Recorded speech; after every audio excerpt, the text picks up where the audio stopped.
Mahigit 10 taon nang nagtatrabaho sa Saudi si Tatay Ben. Mula nang umalis siya, iisa lang ang dahilan niya. Ang mabigyan ng magandang buhay ang asawa niyang si Lorna at ang dalawang anak na sina Ana at Jonas. Sa tuwing tatanggap siya ng sahod, halos kalahati noon ay pinapadala niya sa Pilipinas. Ang natitira, kaunting ipon at panggastos sa sarili. Pero sa kabila ng lahat ng sakripisyo, unti-unti niyang naramdaman na may nagbago sa kanyang pamilya. Madalang na mga sulat ni Lorna at ang mga tawag ay palaging busy. Ngunit ngayon, matapos ang ilang taong pagtitiis, uuwi na rin siya ng Pilipinas. Plano niyang sorpresahin ang kanyang mga anak. Hindi niya pinaalam sa kanila ang kanyang pag-uwi. Sabi niya sa sarili, "Gusto kong makita ang saya nila. Matagal ko silang hindi nayakap." Dumating si Ben sa Pilipinas tanghali. Paglapag pa lang niya sa NAIA, dama niya agad ang mainit na hangin at amoy ng usok ng jeepney.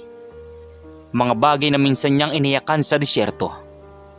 Bitbit niya ang isang maleta at isang pasalubong na bag. May laman itong mga tsokolate, laruan at mga damit. "Anak, Ana, Jonas, hindi ko na kailangan ng malalaking regalo. Ang yakap niyo lang, sapat na sa akin." Mahinang sabi ni Ben habang nakasakay sa jeepney. Habang bumabaybay ang jeep sa makipot na kalsada sa kanyang probinsya, napansin ni Ben ang mga bata sa gilid ng kalsada. Nag-aagawan sa bote, bakal at karton. Napangiti siya sandali. Dahil naalala niya nung bata pa si Ana. Mahilig din ito maglaro sa labas. Pero may kakaiba siyang napansin. Isa sa mga batang iyon ay tila pamilyar sa kanya. Bumaba si Ben sa tapat ng dati nilang bahay. Isang lumang barong-barong na gawa sa yero at kawayan. Ngunit laking gulat niya nang makita niyang iba na ang nakatira doon. "Manang, magandang hapon po. Si Lorna po at mga anak ko. Nandito po ba?" "Ay nako Ben, ikaw ba yan? Grabe, ang tagal mong nawala ah. Si Lorna, umalis na. Hindi ko alam kung saan na. Pero yung mga anak mo, minsan, nakikita ko sa tambakan sa may likod ng palengke. Doon daw sila nakikitulog minsan kay Mang Rode, yung basurero doon." Para bang binagsakan si Ben ng langit at lupa sa kanyang narinig. Hindi siya makapagsalita. Ang lahat ng pinaghirapan niya, ang lahat ng pinadalang pera, wala. Iniwan siya ni Lorna. At ngayon, ang mga anak niya ay mga basurero pa. Mabigat ang bawat takbang ni Ben papunta sa tambakan. Ang amoy ng nabubulok na basura, ang usok na sinunog na plastik, at ang ingay ng mga uwak ay tila musika ng pagkawasak sa kanyang dibdib. Sa malayo, may nakita siyang dalawang bata. Isang babae at isang lalaki. May dalang sako at yuko-yuko habang pumipili ng bote. Hindi pwedeng sila to," naluluwang sabi ni Ben. Lumapit siya ng dahan-dahan. Narinig niya ang tawanan ng dalawa. "Ate Ana, tingnan mo oh, ang dami nating nakuha ngayon. Baka makabili na tayo ng tinapay mamaya." "Sige Jonas, basta mag-ingat ka ha. Sabi ni Mang Rode, delikado paggabi." Nang marinig ni Ben ang mga boses ng kanyang mga anak, parang tumigil ang kanyang mundo. Hindi siya agad lumapit. Tinitigan niya lang sila. Ang anak niyang dating nag-aaral sa high school, ngayon ay marungis at payat. At ang bunsong si Jonas, nakapaa. May punit ang t-shirt pero nakangiti pa rin. Dahil doon ay hindi na niya napigilan. Lumapit siya. Nanginginig ang kanyang mga kamay. "Ana? Jonas?" Maluwaluwang sabi ni Ben. "Tay, si tatay to. Jonas, si tatay." "Tatay, totoo to?" Tumakbo ang dalawang bata at mahigpit na niyakap ang kanilang ama. Ang dumi sa kanilang mukha ay nahaluan ng luha. Anong nangyari sa inyo? Nasaan ang mama nyo? Iniwan po kami, Tay. Akala namin babalik siya. Pero ilang buwan na, hindi na siya nagpakita. Si Mang Rudy po ang tumulong sa amin. Siya na po ang parang tatay namin dito. Anak, bakit hindi niyo ako sinulatan? Bakit hindi niyo sinabi? Wala na po kaming cellphone, Tay. Pati yung bahay, kinuha na ng may-ari. Ang sabi po ni Mama noon, uuwi ka raw pero hindi ka raw babalik kasi may iba ka na. Hindi po namin alam kung ano ang totoo. Para bang tinaga ng patalim ang puso ni Ben. Lahat ng paratang ay kasinungalingan. Pero nagawa ng asawa niyang sirain ang tiwala ng mga anak sa kanya. Maya-maya ay lumapit si Mang Rudy, ang matandang basurero na tinutukoy ni Ana. May dala siyang lumang bayong at ngiti sa labi. Aba, ikaw siguro si Ben. Narinig ko lagi pangalan mo sa mga bata. Mabuti at nakauwi ka. Iho, ang tagal kanilang hinintay. Maraming salamat po, Mang Rudy. Hindi ko alam kung paano ako makakabawi sa inyo. Hindi mo kailangan bumawi, anak. Ang mahalaga, nandito ka na. Yung yakap mo, yan ang matagal nang hinihintay ng mga batang to. At doon, sa gitna ng tambakan, habang palubog ang araw, niyakap ni Ben ang kanyang mga anak. Hindi niya alintana ang amoy ng basura, ang dumi sa kanilang katawan, dahil sa mga sandaling iyon ang pinakamagandang yakap na naranasan niya sa buong buhay niya. Ang dating pagod na OFW ay muling nakahanap ng dahilan para mabuhay. Sa bawat OFW na tulad ni Ben, may pangarap na bumalik at makita ang pamilya nilang masaya. Ngunit minsan, ang pag-uwi ay hindi laging puno ng halakhak. Minsan, ito ay puno ng luha, pagdurusa at pag-asa. Ngunit para kay Tatay Ben, iyon pa lamang ang simula ng lahat. Ang simula ng isang kwento ng pagbangon. Maghahating gabi na makahanap ng masisilungan sina Tatay Ben, Ana at Jonas. Sa tulong ni Mang Rudy, pinatuloy muna sila sa maliit na barong-barong na gawa sa pinagtagpi-tagping yero at kahoy. Ang maliit na silid ay may isang banig, 2 basag na plato at isang kandilang nagliliwanag sa gitna. Sa kabila ng hirap, ramdam ni Ben ang kakaibang kapayapaan. Dahil sa unang pagkakataon matapos ang maraming taon, katabi niya ulit ng kanyang mga anak. Ngunit sa likod ng katahimikan, may mabigat na tanong na gustong masagot. Ano ang nangyari kay Lorna? Tahimik na kumakain ng tinapay ang tatlo. Si Jonas ay nakangiti habang pinagmamasdan ng tatay niya. Si Ana naman ay tila nagpipigil ng luha habang tinatanggal ang alikabok sa paa ng kanyang ama. Anak, kumain kayo ng mabuti. Pasensya na't ito lang muna. Pero mangangako si tatay, babawi ako sa inyo. Tay, masaya na po ako na nandito kayo. Dati gabi-gabi kong hinihiling kay Lord na sana bumalik ka. Sabi ko, kahit wala kaming pagkain, basta makita ka lang namin. Pasensya na anak. Matagal kong pinangarap tong araw na to. Pero hindi ko akalain ganito ko kayo matatagpuan. Tay, kung alam niyo lang po, ang hirap po nang wala kayo.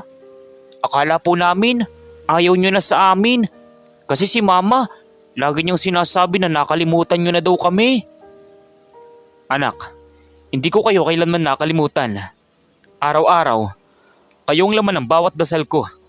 Lahat ng padala ko, pera, gamit, panggastos. Para sa inyo yun. Pero, bakit? Tumahimik si Ana. Nagpalipat-lipat ang kanyang tingin sa ama at sa lupa. Halatang may mabigat siyang gustong sabihin pero takot siyang marinig. Ben, siguro dapat mong malaman ng buong kwento. Hindi ko gusto mong makialam. Pero matagal ko nang nakikita kung gaano kahirap tong mga bata. Sabihin niyo po, Mang Rudy.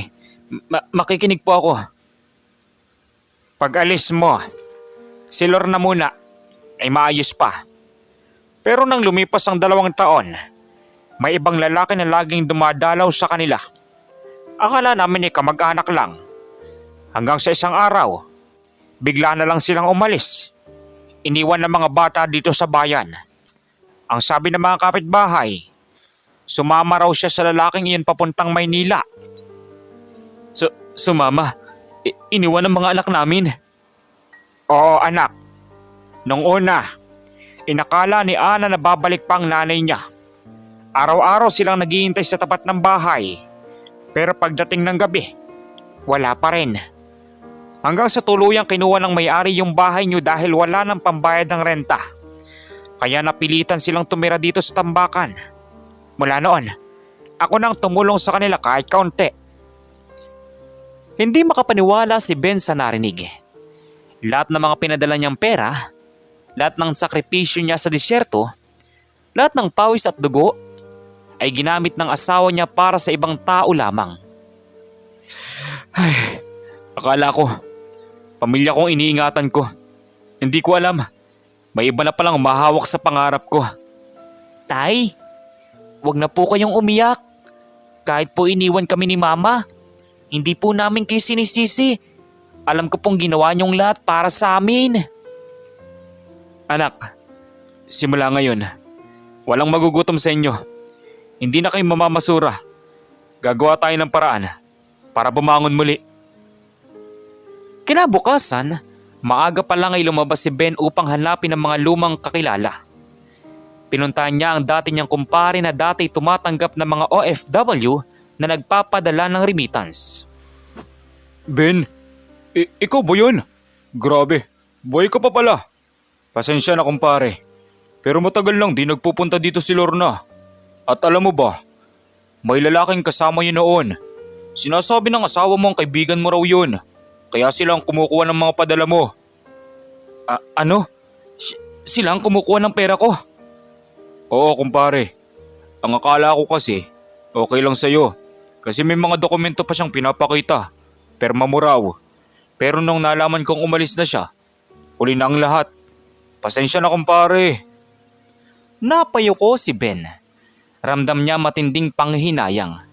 Hindi lang sa pera, kundi sa tiwalang sinayang ng taong minahal niya ng buong puso. Habang pauwi, biglang bumuhos ang napakalakas na ulan. Tumigil si Ben sa ilalim ng lumang puno sa gilid ng tambakan. Ang ulan ay tila kasabay ng mga luhang matagal na niyang pinipigilang tumulo. Lord, bakit ganito? Ginawa ko naman ang lahat. Bakit mga anak kong pinahirapan mo? Ngunit sa kabila ng sakit, may mainit na kamay na humawak sa kanya. Si Jonas iyon. Nakapayong, hawak ang basurang payong na butas. Tay, sabi ni ate, uuwi ka raw basang-basa kaya sinundo kita. Tara na po, may sopa si Mang Rudy. Sabi niya, pampainit daw po ng puso. Salamat anak. Alam mo ba, kayo ang dahilan kung bakit gusto ko mabuhay pa. Kayong dalawa ni ate mo. Pagdating sa barong-barong, sinalubong sila ni Ana at Mang Rudy. May maliit na nilagang sopa sa kaldero, ang may pawis at usok. Pero sa gabing iyon, para kay Ben, iyon ang pinakamasarap na hapunan ng buong buhay niya. Ben, huwag mong hayaang kainin ka ng galit. Ang mahalaga, buhay kayo. At may pagkakataon kang itama ang lahat. Tama po kayo Mang Rudy. Hindi ko kaya magpadala sa galit. Ang gusto ko lang ngayon, maibalik ang pagkatao ng mga anak ko. Kagawa ako ng paraan. Kahit mag-umpisa ulit ako sa wala. At sa gabing iyon, habang patuloy ang pagbuhos ng ulan sa bubong na butas, tahimik na nagdasal si Tatay Ben. Hindi na para sa sarili niya, kundi para sa kanyang mga anak. Na sana, kahit sa hirap ng mundo, hindi na sila mawalan ng pag-asa. Ang katotohanang bumungad kay Tatay Ben ay masakit. Ngunit minsan, kailangan masira muna ang mga pangarap bago mabuo ang tunay na dahilan ng buhay. At sa puso ng isang ama, walang iniwan, walang sayang, dahil ang pagmamahal ng magulang, kahit wasakan pa ng panahon, ay mananatiling buo. Samantala sa kabilang banda naman, madaling araw pa lang gising na si Ana, habang si Jonas ay mahimbing pang natutulog.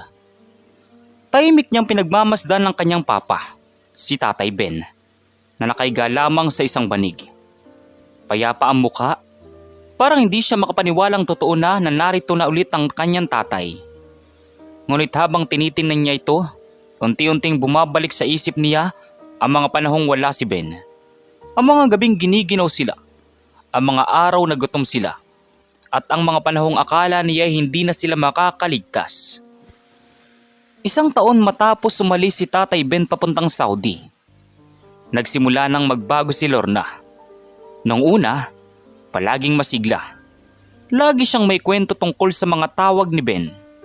Pero nang tumagal, dumalang ang mga tawag. At isang araw, napansin ni Ana na may ibang lalaking dumadalaw sa bahay nila. Si Romy, na sinasabing tumulong daw kay Lorna sa negosyo. Habang tahimik na nag-iisip, ay bumalik kay Ana ang lahat ng nakaraan. Ma, sino po yung laging pumupunta dito? Kaibigan ko lang yun, anak. Tinutulungan tayo ni Tito Romy kasi wala ang tatay mo. Huwag kang magtanong ha.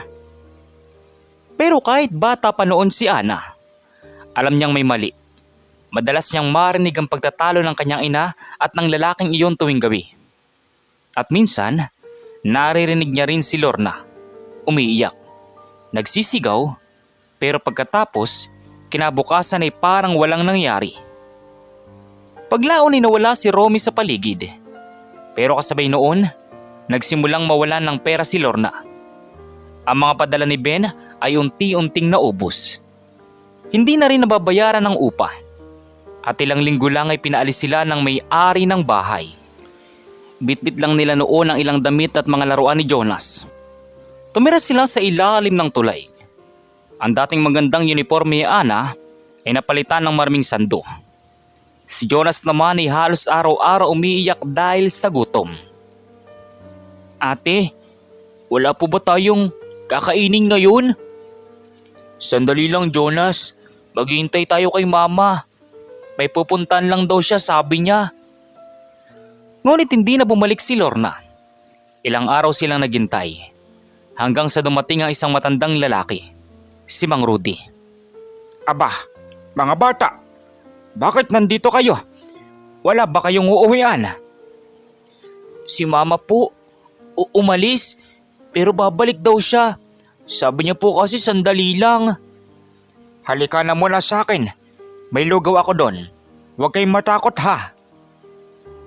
At doon nagsimula ang bagong yugto ng buhay nila. Ang buhay nila sa tambakan. Ang tambakan ng basura sa likod ng palengke ay tila ibang mundo.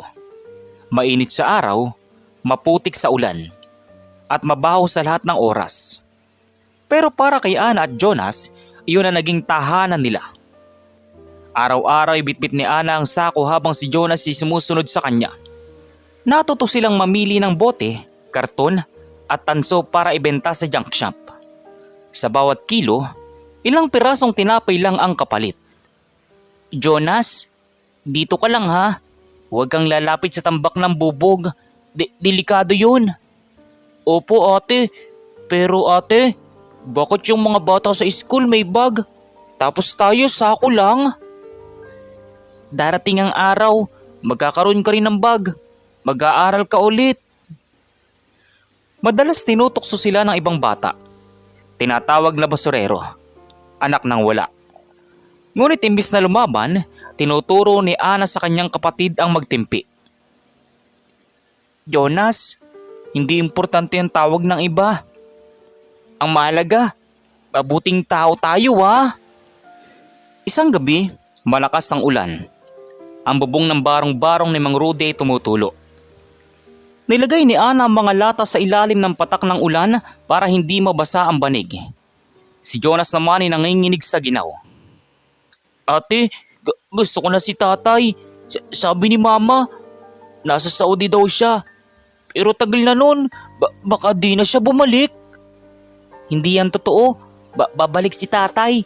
Sinabi niya yun sa akin bago siya umalis. Kapag malaki na ako, susunduin niya tayo. At iyon ang pinanghawakan ni Ana. Kahit ilang beses siyang gutumin, kahit ilang beses siyang masugatan sa tambakan, hindi niya binitawan ng pag-asang babalik ang kanilang ama. Minsan, may mga gabi na nagdarasal siya sa ilalim ng ulan. Lord, tulungan niyo po kami. Huwag niyo pong hayaang mawala si tatay. Sana po, makita namin siyang muli. At sa bawat dasal na iyon, tila dinig ng langit ang mga tinig ng dalawang batang nagdurusa. Sapagkat makalipas ang ilang taon, dumating ang araw na iyon. Ang araw ng pag-uwi ng kanilang tatay Ben. Bumalik si Ana sa kasalukuyan. Napahinga siya ng malalim. Nakita niyang gising na rin si Ben. Hawak ang maliit na larawan ng kanyang pamilya at ang luma nilang family picture bago siya umalis.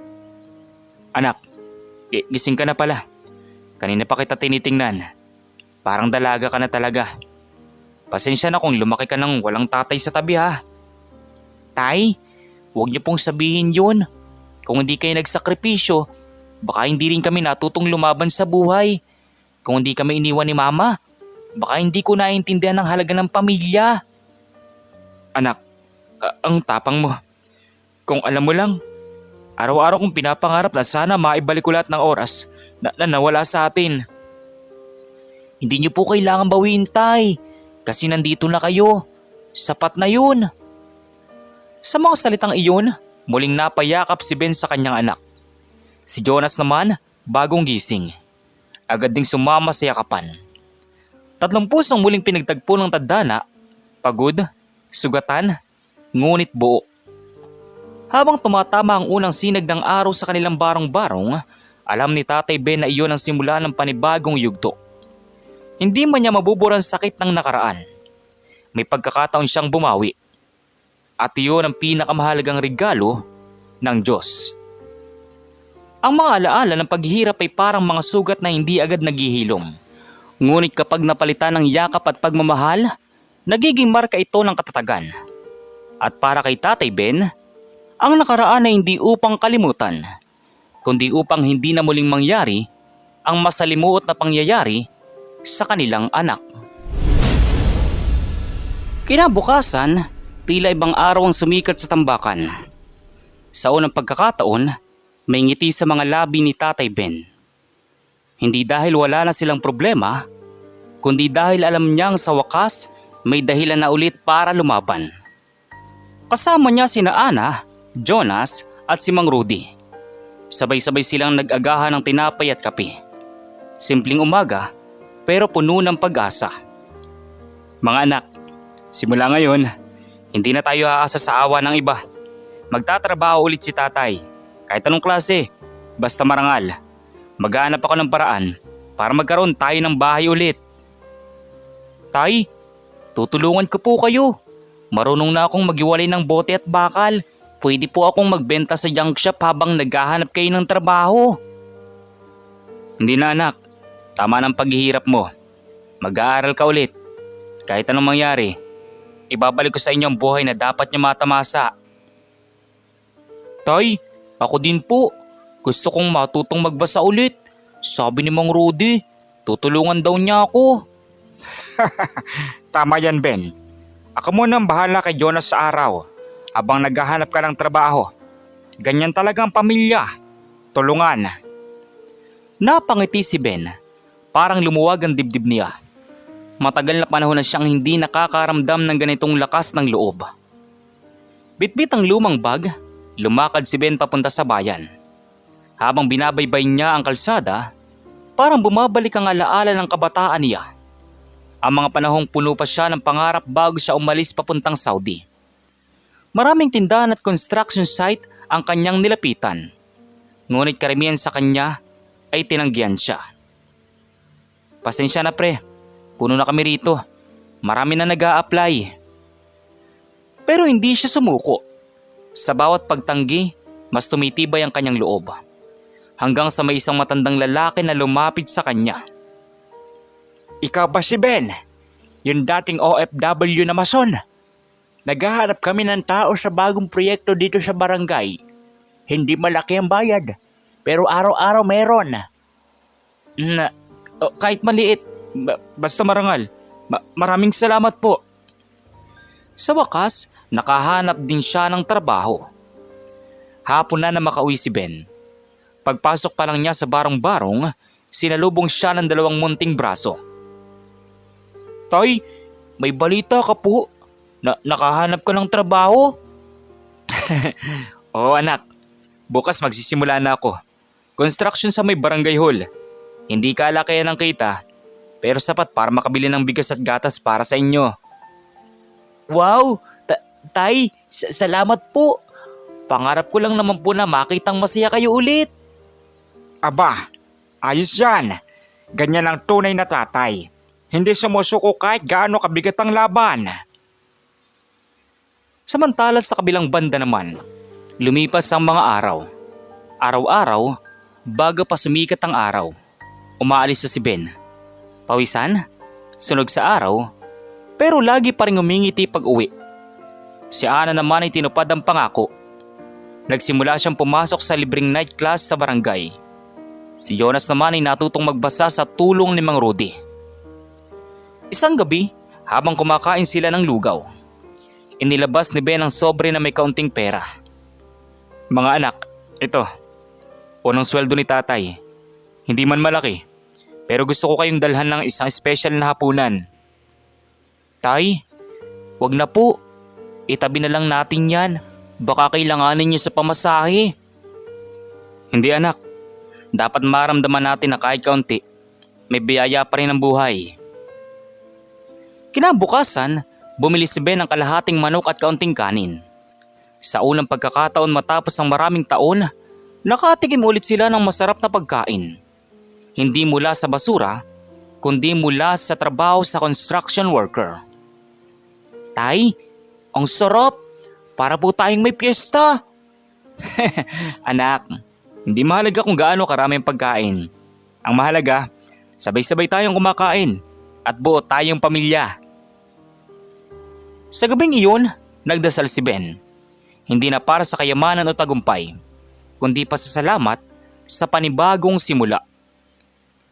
Ngunit sa likod ng pag-asang iyon, dumating ang isang balita na muling yumanig sa kanila. Isang araw habang nagtatrabaho si Ben sa construction site, lumapit ang kanyang foreman. Ben, may naghahanap sa isa labas. Bahay daw. Sabi asawa mo raw. Asawa ko? Si Lorna? Lumabas siya at doon sa tapat ng site. Nakita niyang isang babaeng payat, gusgusin at tila basang-basa ng ulan. Walang iba kundi si Lorna. Ang babaeng matagal na niyang iniyakan, nakatayo sa harap niya ngayon. Hawak ang tiyan at umiiyak. Ben, tulungan mo ako please. Wala na akong matirhan. Niloko ko ni Romy. Wala akong mapuntahan kundi ikaw. Tumigil ang mundo ni Ben. Ang babaeng minsang nagwasak ng kanyang pamilya, ngayon nakikiusap sa kanyang tulungan siya. Sa likod ng galit, ramdam pa rin niya ang awa. Ngunit sa loob ng puso niya, may tinig na nagsasabing, paano kung muli kang saktan? Paano kung muli lamang akong lokohin? At paano kung muli lamang kaming iwanan? Minsan, ang pagbangon ay hindi lang tungkol sa pera o trabaho, kundi sa kung paano mo haharapin ang mga sugat na minsan nang nagwasak sa iyo. Ngayon, kailangan pumili ni Tatay Ben. Pagpapatawad ba o paglimot? Umuulan noong araw na iyon. Ang langit ay tila nakikiyak sa bigat ng desisyong kailangang harapin ni Tatay Ben. Nakatayo siya sa ilalim ng bubong ng construction site.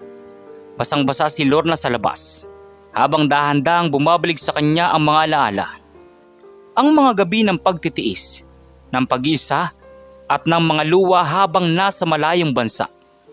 Umaasang may pamilyang naghihintay sa kanya pagbalik ng Pilipinas. Bakit ka pa bumalik, Lorna? Akala ko, mas masaya ka sa piling ng iba. Ben, nagkamali ako. Iniwan ako ni Romy nang wala akong dalang kahit ano. Niloko lang niya ako. Wala na akong makakain. Wala akong matutuluyan. Naalala ko lang, ikaw at ang mga anak natin. Napatahimik si Ben. Sa loob ng puso niya, naglalaban ang sakit ng kahapon at ang awa ng kasalukuyan. Matagal ako naghintay sa iyo, Lorna. Bawat buwan sa abroad, iniisip ko lang na babalik ako sa pamilyang buo. Pero pag uwi ko, iba na ang inabutan ko. Iniwan mo kami. Iniwan mo ang mga bata.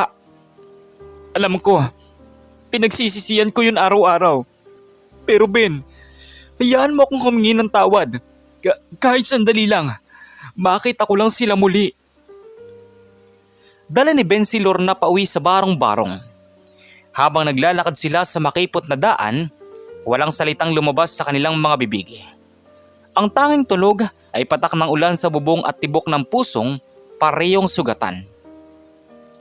Pagdating nila sa bahay, labis-labis na nagulat si Ana at Jonas. Nanay, totoo po ba to? Nay, kayo po ba yan?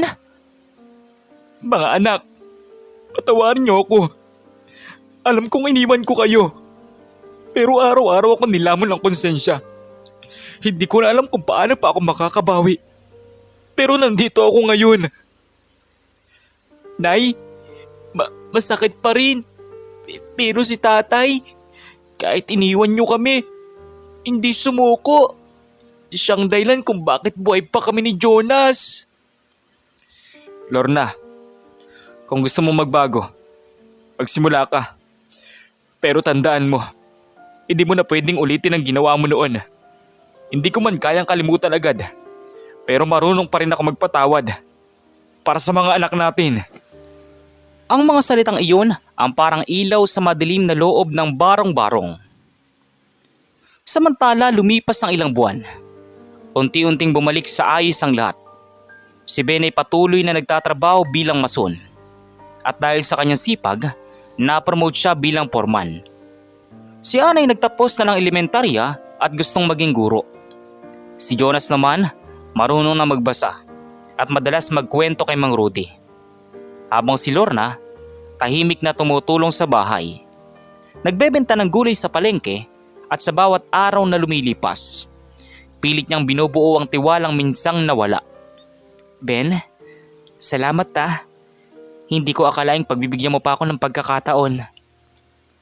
Hindi ko ginawa to para sa akin, Lorna. Ginawa ko to para sa mga bata. Kasi kahit anong mangyari, pamilya pa rin tayo. At kung kaya kong bumangon mula sa sakit, kaya mo rin siguro magbago. Isang linggo ng umaga, ginulat ni Ben ang pamilya. May dala siyang maliit na cake na may nakasulat, "Salamat Pamilya." Tay, saan galing to? Sa bagong project bonus, anak. Gusto kong ipagdiwang ang bagong simula natin. Kasi alam nyo, minsan, kailangan lang nating mapagod para matutong pahalagan ang pahinga. Kailangan lang natin masaktan para matutong magmahal ng totoo. Tay, ibig sabihin, buo na ulit tayo? Oo anak, hindi perpekto, pero buo. Kasi ang pamilya, hindi sinusukat sa yaman o ganda ng bahay. Sinusukat yan sa kung gaano kayo nagmamahalan kahit ang hirap na ng buhay. Makalipas ang isang taon, habang nag-aayos si Ben ng gamit, may isang sulat na kanyang isinulat. Hindi para ipadala, kundi para itago sa ilalim ng unan ng kanyang mga anak. Mga anak, kung sakaling dumating ang araw na wala na si tatay, sana tandaan niyo to. Ang tunay na yaman ng tao ay hindi pera, kundi ang pusong marunong magpatawad at magmahal. Hindi ko alam kung magiging mayaman pa tayo, pero sigurado kong hindi na tayo mawawalan ng pag-asa. Mahal ko kayo, Ana at Jonas at Lorna. Salamat sa pagbalik. Sa wakas, buo na ulit ang tahanan natin. Tatay Ben. Habang binabasa ni Ana ang liham na iyon makalipas ang maraming taon, hindi niya mapigilang mapaluha. Sa isip niya, bumalik ang imahe ng kanilang ama. Pawisan, ngiting puno ng pag-asa, at pusong hindi kailanman sumuko. Ang kwento ni Tatay Ben ay hindi tungkol sa pag-alis, kundi sa pagbabalik. Hindi tungkol sa pera, kundi sa pagmamahal. At sa mundong puno ng pagsubok, minsan, ang pinakamagandang sorpresa ay hindi ang makita mong may nagbago sa iba, kundi ang matuklasan mong ikaw mismo ay marunong pa rin magmahal. Kahit nasaktan ka man ng sobra-sobra noon. Ang tunay na tagumpay ng isang ama ay hindi nasusukat sa kayamanang naipon, kundi sa pagmamahal at katatagan ng kanyang pamilya. Sa bawat pag-uwi, may pagkakataon laging bumuo ng pamilyang nawasak. Kayo, ano pong masasabi niyo sa kwento natin ngayon? At kung anong mga aral po ang mga natutunan ninyo? Maaari niyo po bang i-comment dun sa baba dun sa comment section para muli ko pong mabasa? So once again, inuulit ko pong muli. Ako po si Tamoxki TV. Kita-kita po tayong muli sa mga susunod pa nating maraming mga video. Thank you and God bless you all. Peace out.